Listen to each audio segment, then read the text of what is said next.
Welcome back to Blue's Garden. Potting up my black crim tomato and what is the hunger gap? So recently I was showing somebody all of my seed starts and they asked, what am I doing with all of these tomato seeds, seedlings growing everywhere? Well, first off, I'll answer that after I show you. This is the last of my regular beefsteak slicer type tomatoes. I'm going to take and pop each one of these black crim into a larger size pot, up potting them a little bit. The little 1x1 cells aren't doing it. Now, sometimes, as you saw when I was seeding, I put 1 or 2 seeds in the little cells, and I pick the healthiest of the 2 and just trim the rest out. It's hugely important that you don't overcrowd when you want your real seedlings growing. So in they go, pack them with a little more potting soil.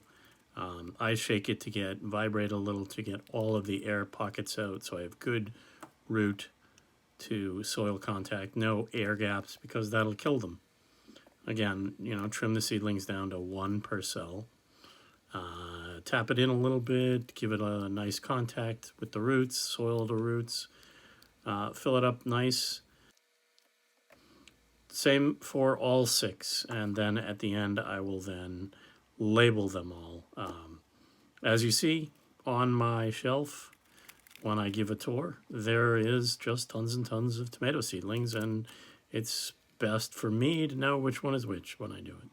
So I will label each of my seedlings so that I know which is which. What in the world, after looking at this shelf, am I going to do with all these? Well, these are all onions. These are my onion seeds. Onions, I have a whole bunch of peppers, all those seedlings, just even more of tomatoes, probably closer to 100 tomato seedlings coming, maybe a little over. I admit it sounds like a lot, but my intent is to take my harvest and I would like to turn what I have growing, all these tomatoes, and solve the hunger gap. Now, what is the hunger gap? Between your harvest, your last harvest, and your first harvest, last harvest of the fall, the first harvest of the spring, that's the hunger gap. So all these wonderful fresh cherry tomatoes, all of the lettuce and the peppers and the hot peppers and spicy and peas and all of that, I track every single thing. Everything. I mean, I weigh each one of them that comes due. I want to know how much these cucumbers weigh and how much each cherry tomato weighs and add it all up. I'd like to know so that I know what was successful and what not. But importantly, not just track it all. That helps me to know what's good to plan for next year and what's not. But not just track it all, but also try and figure out, okay, I've grown all this. I don't want to be spending money at the grocery store, or I want to spend as little money at the grocery store as possible. So all of these things that I am planting, I'm trying to turn into food for my family. How do I do that? Well, for me, our family loves pasta a couple times a month, pizza a couple times a month, homemade pizza. Our family loves salsas and pico de gallo, and we make fresh caprese salads and whatnot. I cook all the time. I make jams and jellies, and all of these sauces that I make. For me, I want that to last all year round. So the salsa I make, I jar some up, store some up. Some are spicy, some are medium, some are pretty mild. Out of the garlic and the herbs that I grow and the pastas and the tomatoes, I make a pasta sauce. Now, I make gallons of pasta sauce.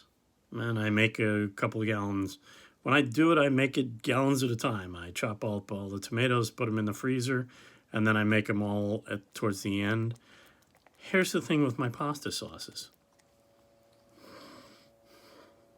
We don't always get that pasta to last until the next harvest. I don't always get that sauce to last until the next harvest. What do?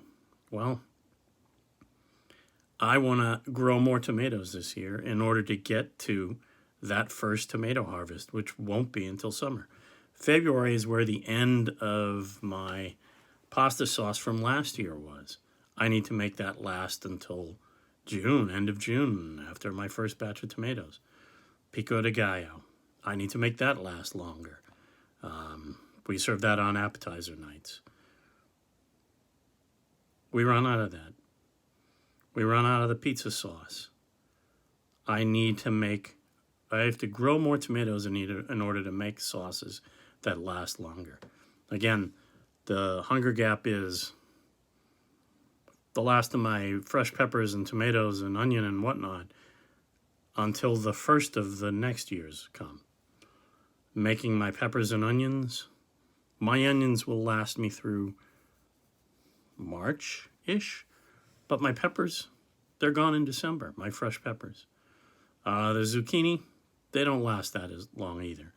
The potatoes, I can maybe get them through February.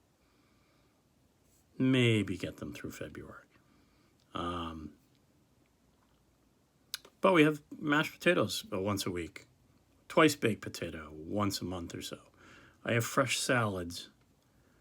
That's probably the only exception. Let me take that back. Fresh salads I grow indoors. The lettuces all winter long. So that's about the only one that I don't have to worry. But when I make that salsa, fresh salsa, that jarred stuff is gone. I don't have that lasting all year. Like I said, my onions I can make it till March. But the rest of the stuff, I've got 2 or 3 months. Here's an exception, my jams. My beach plum jam, I make that in November and it probably lasts. I probably have 2 or 3 jars left right when the next batch is done. Raspberry jams, same thing. I have enough so that I can give it away at Christmas time to a lot of friends. And so what I'm saying is, I got to solve that problem between the last harvest and the first harvest. And that means I got to plant more. The root vegetables, the carrots and the potato, I need to make that last longer. The onions, I need to plant more in order to get a longer harvest. All of that, I go 4 months. Probably the fresh tomatoes are going to be a hard one to solve. But you hear what I'm saying. Last of the fall harvest, first of the spring harvest. I've got a couple of months gap to fix. And how I'm going to do that? Clearly, I have to plant more. Please share this video. It really helps.